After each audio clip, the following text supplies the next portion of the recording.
Good morning students. હવે આપણે ગયા લેક્ચરમાં જોઈ ગયા હતા કે અલગ અલગ સિસ્ટમ આપી હોય તો એ સિસ્ટમ કયા ટાઈપની છે, એની બાઉન્ડ્રીઝ કઈ ટાઈપની છે. સિસ્ટમ જ્યારે કે હેટ્રોજીનિયસ છે, હોમોજીનિયસ છે, ઓપન છે, ક્લોઝ છે, બરાબર. કોઈ બી એક સિસ્ટમ હોઈ શકે, કાં તો બે પ્રકારની હોઈ શકે, બરાબર. પછી સેકન્ડ વસ્તુ આવે આપણી કે એની બાઉન્ડ્રી કઈ હતી.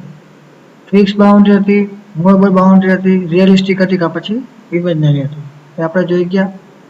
અલગ અલગ એલિમેન્ટ્સ માટે આપણે જોઈ ગયા, અલગ અલગ સિસ્ટમ માટે આપણે જોઈ ગયા. જેમ કે આપણી આવે, બરાબર, વોટર અને સ્ટીમ કન્ટેઇન બોઇલર સિસ્ટમ. આપણે બોઇલર સિસ્ટમ માટે જોઈ ગયા હતા. પછી પ્રેશર વેસલ એટલે બોઇલિંગ વોટર કુકર માટે જોઈ ગયા હતા. પછી હીટ એક્સચેન્જરનું કન્ડેન્સરનું જોઈ ગયા હતા.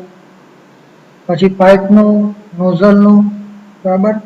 પછી આપણે બલૂનમાં જે ફુગ્ગો આવે એમાં આપણે જે હવા ભરી એના માટે જોઈ ગયેલા. પિસ્ટન સિલિન્ડર એસેમ્બલી માટે જોઈ ગયા હતા, બરાબર. રેસિપ્રોકેટિંગ કમ્પ્રેસર માટે અને થર્મલ પાવર પ્લાન્ટ માટે જોઈ ગયા હતા. અને બીજી વસ્તુ આપણે જોઈ ગયા હતા કન્ટિન્યુમ કોન્સેપ્ટ. હવે આપણે આજે સ્ટડી કરવાનું છે, બરાબર, એ છે thermodynamic properties of thermodynamic property or parameter of state. કે થર્મોડાયનેમિક્સમાં કઈ કઈ પ્રોપર્ટીઝ આવે છે, બરાબર. તો એમાં પહેલા આપણે શું સમજવું પડે કે ઇક્વિલિબ્રિયમ કોને કહેવાય. તો થર્મોડાયનેમિક અભ્યાસમાં સિસ્ટમ અને તેના સરાઉન્ડિંગ વચ્ચે સમતોલન મહત્વનું છે, બરાબર. એટલે કે એ લોકોમાં ઇક્વિલિબ્રિયમ હોવું જોઈએ. ઇક્વિલિબ્રિયમ કોને કહેવાશે કે જે સિસ્ટમ છે ને સરાઉન્ડિંગ છે એ લોકોના વચ્ચે બેલેન્સ સ્ટેટ હોય, મતલબ કે કોઈ હીટ ટ્રાન્સફર નહીં થતું હોય, બરાબર, કોઈ વર્ક ટ્રાન્સફર નહીં થતું હોય. ને એ જે સ્ટેટ છે, સ્ટેટ કોને કહેવાશે તો એનું અવસ્થા, મતલબ કે એનો સ્ટેટ, બરાબર, એ શું છે, એમાં કોઈ ચેન્જીસ નહીં આવવા જોઈએ. સિસ્ટમના સ્થાયી ભૌતિક અવસ્થામાં સિસ્ટમ સ્ટેટ કહેવામાં આવે છે, બરાબર. બીજું આપણે એ બી જોવાનું હોય કે સિસ્ટમ અને સરાઉન્ડિંગ વચ્ચેમાં શું થતું છે, એ લોકોનું રિલેશન કેવું મળતું છે, એ લોકોના ઇન્ટરેક્શન કેવું છે સિસ્ટમનું ને સરાઉન્ડિંગનું, બરાબર. ને એ લોકોના ઇફેક્ટ જોવાના છે આપણે એકબીજા ઉપર. હવે આપણે આગળ વાત કરીએ તો પ્રોપર્ટીઝમાં કે સ્ટેટ કોને કહેવાય.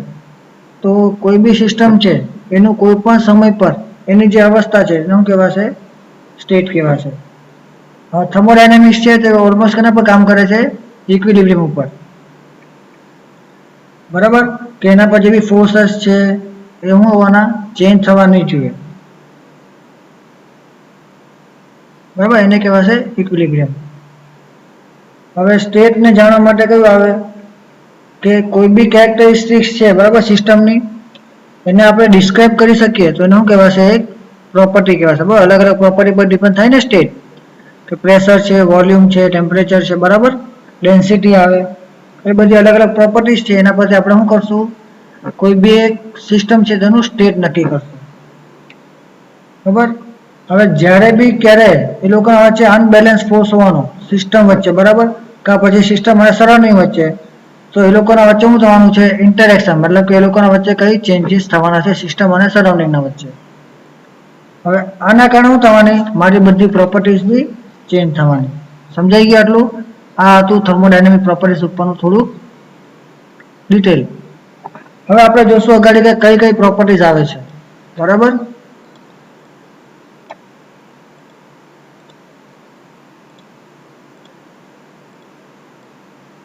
ચાલો, આ સિસ્ટમની પ્રોપર્ટીઝ, બરાબર. આ મેઇન 3 પ્રકાર છે. હવે કીધું છે કે સિસ્ટમના ગુણધર્મો મુખ્યના 3 પ્રકારમાં હોય છે. હવે 3 કીધા છે પણ વધારે હોય. ચલો, પહેલું છે બેઝિક પ્રોપર્ટી. તો બેઝિક પ્રોપર્ટીમાં શું આવશે આપણું, પહેલું છે બેઝિક પ્રોપર્ટી. બેઝિક પ્રોપર્ટીમાં આવશે આપણું પ્રેશર, બરાબર. પ્રેશર કોને કહેવાય કે આપણે આ બધી પ્રોપર્ટીઝ આપણે આગળ ડિટેલ્સમાં ધીમે ધીમે જોવાની છે. પ્રેશર આવી ગયું, પછી માસ મતલબ કે દળ, પછી તાપમાન ટેમ્પરેચર, પછી કદ એટલે વોલ્યુમ, બરાબર. સેકન્ડ વસ્તુ આવે થર્મોડાયનેમિક ગુણધર્મ. એનો શું કહેવાશે, થર્મોડાયનેમિક ગુણધર્મ. પહેલું હતું મૂળભૂત. થર્મોડાયનેમિક એટલે શું કહેવાય, સેકન્ડરી કે પછી ડિરાઇવ્ડ બી કહેવાય. હવે એમાં કઈ કઈ આવશે તો આંતરિક શક્તિ મતલબ કે ઇન્ટરનલ એનર્જી યુ, પછી આવે ફ્લો વર્ક PV, બરાબર. ફ્લો વર્કને એમ તો W થી દર્શાવવામાં આવે પીવી તેની ફોર્મ્યુલા છે. પછી હવે એન્થાલ્પી, એને શું કહેવાશે? એચ. એન્ટ્રોપી એસ અને સ્પેસિફિક હીટ એટલે કે વિશિષ્ટ ઉષ્મા સી. બરાબર છે. થર્ડ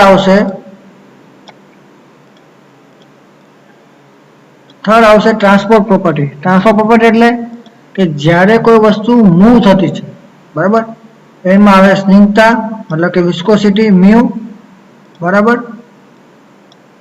પછી આવશે થર્મલ કન્ડક્ટિવિટી, બરાબર, એના શું કહેવાશે? કે કહેવાશે. ચોથું છે કમ્પોઝાઇટ પ્રોપર્ટી, એમાં આવે અવેલેબિલિટી કા પછી એક્સર્જી, બરાબર. એક્સર્જી એટલે કે યુઝફુલ એનર્જી કા પછી યુઝફુલ અમાઉન્ટ ઓફ હીટ. બરાબર, સમજાઈ ગયું? આ હતું આખું આપણા ટાઈપ્સ ઓફ પ્રોપર્ટીઝ. હવે આપણે એક પછી એક બધા ડિટેલ્સમાં જોવાનું છે. પહેલું આવ્યું પ્રેશર. તો પ્રેશર કોને કહેવાય? તો પ્રેશર જ્યારે બી આપણે જોઈએ દબાણ, તો કેમાં થાય? ફ્લુઇડમાં થાય. હવે ફ્લુઇડ બે ટાઈપના, એટલે ફ્લુઇડમાં બે વસ્તુ સમાયેલી છે, લિક્વિડ અને ગેસ, મતલબ કે પ્રવાહી અને વાયુ. બરાબર છે. હવે આપણે એની ફોર્મ્યુલા જોઈએ પ્રેશરની, તો પ્રેશરની ફોર્મ્યુલા શું આવશે? બળ અપોનમાં વિસ્તાર, મતલબ કે ફોર્સ અપોનમાં એરિયા. કેવી રીતે લખાશે? F by A. બરાબર છે. એ કોની ફોર્મ્યુલા થઈ ગઈ? પ્રેશરની. હવે આપણે જો MKS માં વાત કરીએ તો MKS માં કેવી રીતે લખાય? એનું યુનિટ શું આવે? એકમ kgf પર સેન્ટીમીટર સ્ક્વેર. kgf એટલે કિલોગ્રામ ફોર્સ પર સેન્ટીમીટર સ્ક્વેર. અને જો SI માં વાત કરીએ તો શું આવશે? ન્યૂટન પર મીટર સ્ક્વેર. હવે આપણે આ બધાના પ્રેશરના જે યુનિટ્સ છે એ લોકોનું એકબીજા સાથે રિલેશન જોઈ લે. તો 1 kgf બરાબર કેટલું થાય? 9.81 ન્યૂટન. 1 kgf આપણે ફોર્સ કરીએ કિલોગ્રામ ફોર્સ, તો કેટલું થાય? 9.81 ન્યૂટન. કેમ 9.81? કેમ કે આપણે ગ્રેવિટેશનલ ફોર્સ ગણીએ, બરાબર, તેની વેલ્યુ કેટલી આવે? 9.81. બરાબર, ગ્રેવિટેશનલ ફોર્સ છે ને આપણો, એ કેટલું આવે? 9.81 આવે. એટલે શું થઈ જશે? 1 kgf બરાબર 9.81 ન્યૂટન. બીજું 1 kgf પર સેન્ટીમીટર સ્ક્વેર. 1 kgf પર સેન્ટીમીટર સ્ક્વેર હોય તો કેટલું થઈ જશે? 9.81 ન્યૂટન પર સેન્ટીમીટર સ્ક્વેર. બરાબર, સેન્ટીમીટરમાં છે, સેન્ટીમીટર મીટર ફેરવો તો શું થઈ જશે? 9.81 × 10⁴ ન્યૂટન પર મીટર સ્ક્વેર થઈ જશે. પછી આવે બારમાં, તો બારમાં વાત કરીએ તો 1 બાર કેટલું થઈ જશે? 10⁵ ન્યૂટન પર મીટર સ્ક્વેર. આ બધા કન્વર્ઝન તમારે યાદ રાખવાના. એક્ઝામ્પલ્સ કરતા વખતે બધા ઇમ્પોર્ટન્ટ છે અને કામ આવવાના છે આગળ. પછી 1.01325 બાર મતલબ શું થઈ જશે? 760 mm of Hg. Hg એટલે શું થાય? બરાબર, mercury at 0 degree Celsius which is equal to 1 atmosphere. પછી 1 ન્યૂટન પર મીટર સ્ક્વેર એટલે કેટલું થઈ જશે? 1 પાસ્કલ. બરાબર, અને પાસ્કલ નું જો લખવું હોય તો કેટલું થઈ જશે? 1.4504 × 10⁻⁴ PSI. PSI એટલે શું થઈ જશે? પાઉન્ડ પર ઇંચ સ્ક્વેર. બરાબર, which is equal to 144 IBF per feet square. હવે આ બધામાં આટલા બધા જોવાના કઈ એટલું બધું કામ નથી. મેન તમારે કેટલું યાદ રાખવાનું? તો આ પહેલા 3, બરાબર, આ જે પહેલા 3 છે ને તમારે એનું જ યાદ રાખવાનું, એ મોસ્ટ ઇમ્પોર્ટન્ટ છે. 1 kgf વાળું.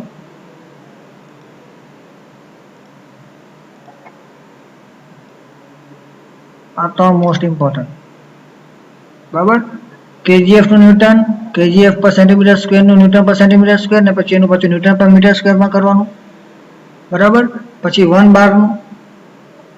આટલા કન્વર્ઝન હોવા જોઈએ. હવે વેક્યુમમાં બી અલગ અલગ આવે, એટલે પ્રેશર બી અલગ અલગ આવે.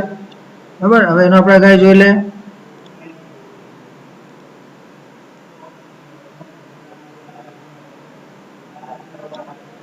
હવે જે આપણે સ્ટેટ આપેલો છે એના પ્રમાણે આપણે પ્રેશર માપવું પડે. તેમાં અલગ અલગ ટાઈપના પ્રેશર આવે. એટમોસ્ફેરિક પ્રેશર આવવાનું. બરાબર, આ ગ્રાફ જુઓ.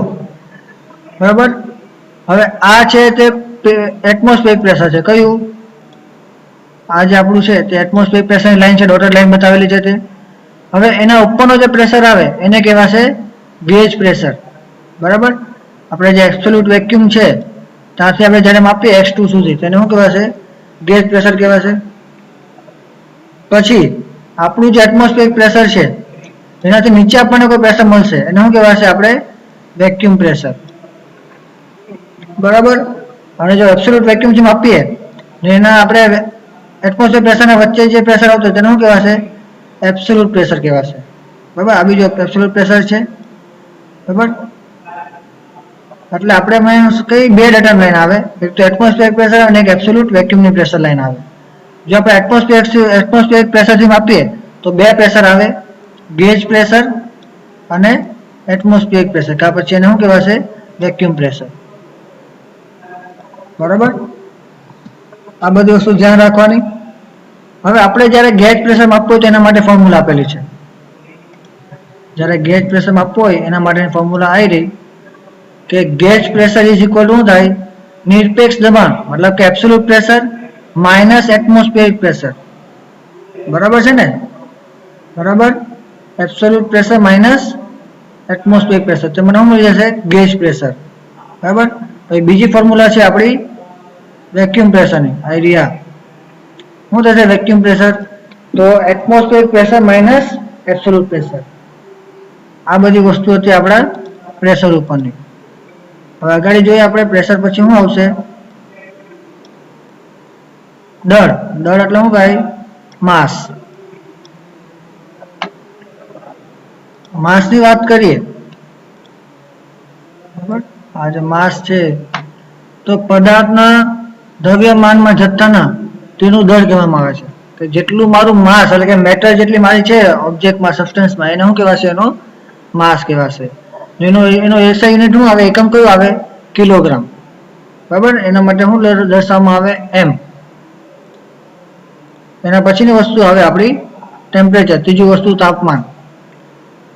તો ટેમ્પરેચર કોને કહેવાય તો કોઈ બી સિસ્ટમના ઠંડાપણાના માપને તાપમાન કહેવામાં આવે છે કે વસ્તુ કેટલીક ઠંડી છે કેટલીક ગરમ છે આપણે એ વસ્તુ માપીએ એનું શું કહેવાશે એનું ટેમ્પરેચર કહેવાશે.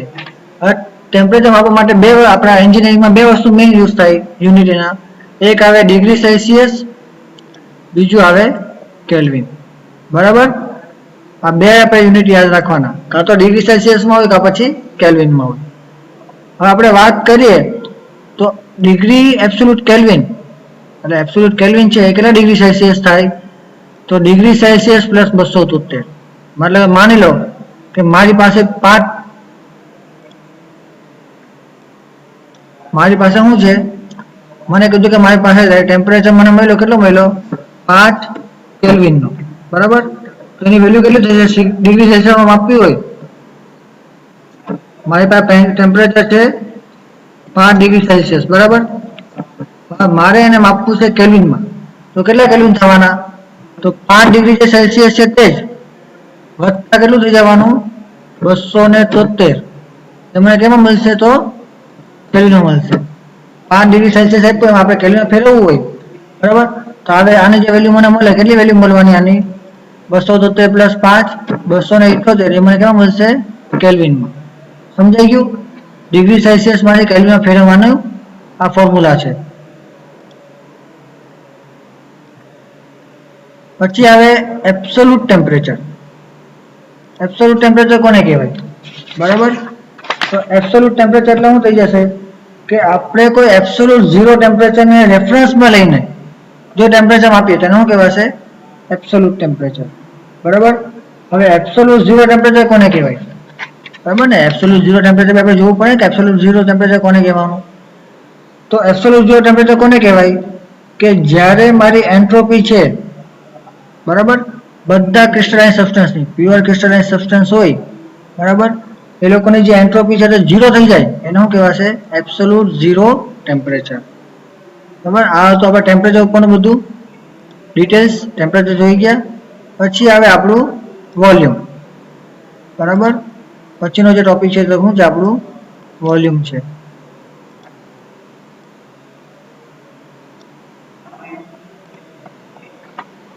હા, વોલ્યુમ કોને કહેવાય તો જે બી સિસ્ટમ છે, બરાબર, સિસ્ટમ છે એ જેટલી જગ્યાએ રોકેલી છે એને શું કહેવાશે એનું કદ કહેવાય. કદ એટલે કે વોલ્યુમ. એનો યુનિટ શું આવશે મીટર પર મીટર ક્યુબ, બરાબર. Length into width into height એનું આવશે યુનિટ મીટર ક્યુબ. હવે આપણે વાત કરીએ વિશિષ્ટ કદ. વિશિષ્ટ કદ એટલે શું થાય? સ્પેસિફિક વોલ્યુમ, એને સ્મોલ v થી દર્શાવવામાં આવે. બરાબર.